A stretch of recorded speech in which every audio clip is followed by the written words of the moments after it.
Now, of course, props cannot just be set to string values. And of course, just like other HTML elements, you can bind them to dynamic values. For example, isFavorite currently works with 1 or 0. Now, since we have exactly two values, it would make much more sense that we want a boolean here, so that we make it clear that this should be of type boolean. Then we can also get rid of that validator, because a boolean can only be true or false. There are no other values. The default value then could be false here, so that isFavorite is false by default. But now to pass false, we can't just set this to true or false here. This is not how it works, because this will always be some text here. Instead, to use the true value type, we need to bind this with vbind. And that is something we can do. We can bind our own props just as we can bind any other HTML attribute. And if we got a prop that needs a JavaScript value other than a string, then we need to use vbind, or the shorthand of course, to pass in that value.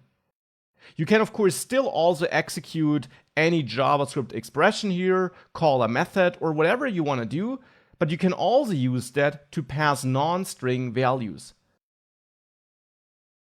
But being able to bind props dynamically is not just useful for that. It's not just useful to pass non-string values, even though that is useful.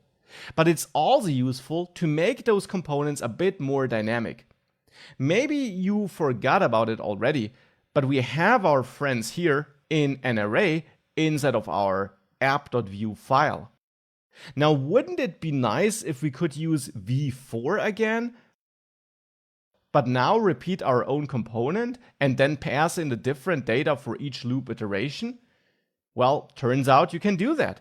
You can use v4 and also vif, by the way, on your own components, just as you can use it on default HTML elements.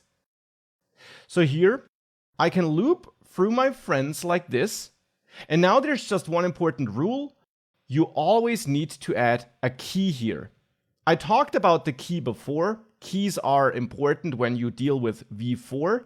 When you use v4 on a custom component, adding a key is mandatory. So make sure you add the key prop here. You don't need to specify it in your component. Vue automatically knows what to do with it. Make sure you use it when you use v4 on a custom component. And then here we can bind key dynamically to friend.id, for example. And now we can not just bind key dynamically, but also all the other fields, like name. Here we can set this equal to friend.name. Phone number. We can set this equal to friend.phone, because that is the field we have here where we store our dummy phone number. And the same, of course, also for email address. Bind it dynamically to friend.email.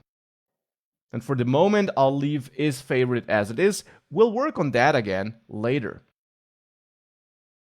Now we can remove that second usage of friend contact, because now v4 will create multiple friend contact elements on this page, one for every friend in Friends. And we're binding all prop values dynamically to pass in the different data we have for every friend. This of course also means that we now can get rid of that dummy friend we're defining in friendContact.view. We don't need that anymore, because we already are receiving all the prop data we need from outside. And we can also change toggle favorite.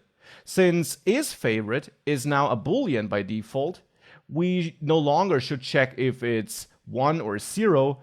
We can simplify this and set this friend is favorite equal to what it's currently not, to toggle it like this, and set it to true if it was false and false if it was true.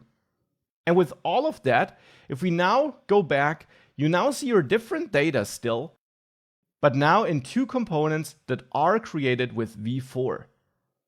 Now, toggle favorite is not working here. Let's see why that is the case.